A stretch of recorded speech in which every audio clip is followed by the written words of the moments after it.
It's lovely to be here.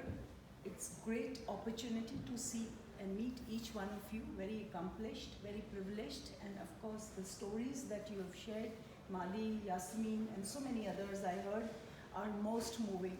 It's not ordinary, it's extremely extraordinary circumstances and situations that many of us have faced, and I think it's commendable and incredible journey that you had, and my heart reaches out to such courageous women. So great on that. Coming to me, I was born into a family of all girls. We were 4 sisters, born into a family which is an armed forces family where discipline was inherent, and I count myself as privileged because parents looked after well, we went to good schools, we had good lives, so there was no such trouble as such.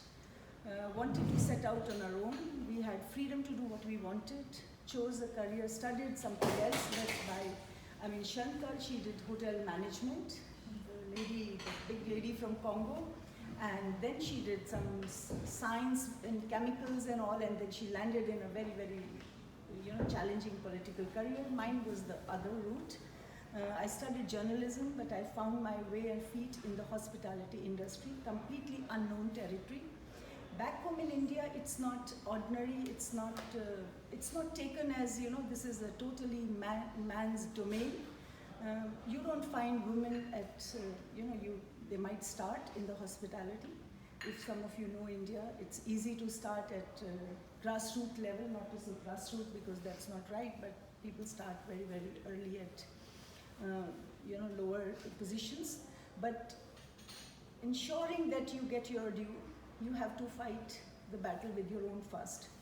Because knowing your job is a given, I think that's for all of us. Incredible talent, women deliver hell of a lot, more than it's great to see that how they juggle and balance. And I have always, somebody was asking me, if there is there is a man and a woman and both are 100 on 100, whom would you choose? I said I would definitely pick up the best talent, but I would never miss a woman just because she's a woman. So I have always made it an agenda that if there is merit in the case, just because you're a woman, we need to ensure that yes, as a sister, you need to step ahead and you give your hand. You hold the hand, you nurture, you nourish, and you ensure that you are part of the journey and you make it your own. So I think given an opportunity, because we had some privileges, we need to share that. It's the joy of giving is really something else. And we come from a part of world where it's, help is, we ask for it, as she says, you need to ask, and people are very open about it, and we join the journey.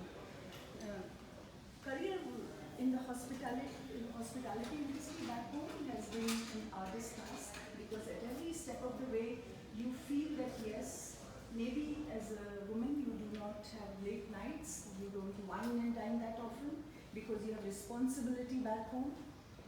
You may not socialize in certain setups and certain, you have to meet agencies and vendors and all kinds of, yes we do, where it's essential because as you grow up the ladder, you have to do certain things, but just because you also have a dual responsibility and you have much more, work is work, but there is a lot more responsibility we carry on our shoulders, and that also needs to be fulfilled with all honesty and sincerity.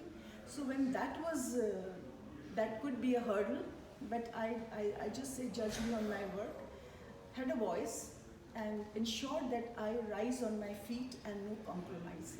So when it is, and it's tougher, it's not easy, but when you really speak, take up challenges and ensure that you don't mess with me. I believe, and that's something my father taught very early, your liberty ends where my nose begins. So I ensure, yes, I do my work and that's what I'm here for, and in any shortcoming in that delivery is something I'm responsible for, and I would not let anybody walk all over me just because I happen to be a woman. It's strange, it's extremely challenging, and we do miss out. Maybe if I was not, I could have probably 2 ladders up. But that's a choice I made because I took breaks when I felt the need to. There was, I went through my personal challenges, and there was once when Harbeen took me out of it. I was under really, really depression, lost my mom in very tragic conditions. So you want to take break because you just feel, it's difficult to kind of go on with life when you have some responsibility and you feel that the world, this is very synthetic world where the kind of people we meet all day long, they do not realize that you have a hard job. It takes 18 to 20 hours of your work. I mean, on an average week you work more than any other profession because it's 24/7 industry. We do respect to every profession. And they expect you to smile, they expect you to laugh, they expect you to do just the right things, and nobody asks if I stay back, my child is sick.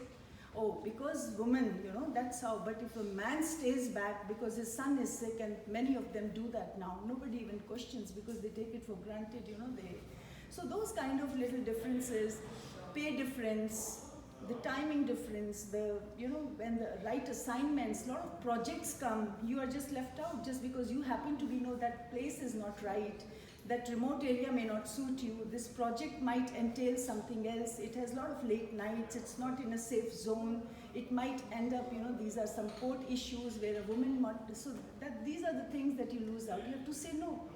If I can walk in a palace, I was assigned at a palace which was huge, about 47 acreage of land, and I used to take the rounds by myself. I said, no, I don't need any guard. If I'm holding a position, I need to do it on my own. So if we have done whatever the job needs us to do, then why not the promotions, why not? So you have to really fight for your right. And I believe that if you don't do it for yourself, nobody else is going to do it for you. So I think this is a great cause she's chairing. And all of you, the Team G100 and beyond, and the sisterhood that I see, the community that is being built on, it's amazing to be a part of that journey. I wish everyone all the very best, and I'm sure each one is a helping hand here. So more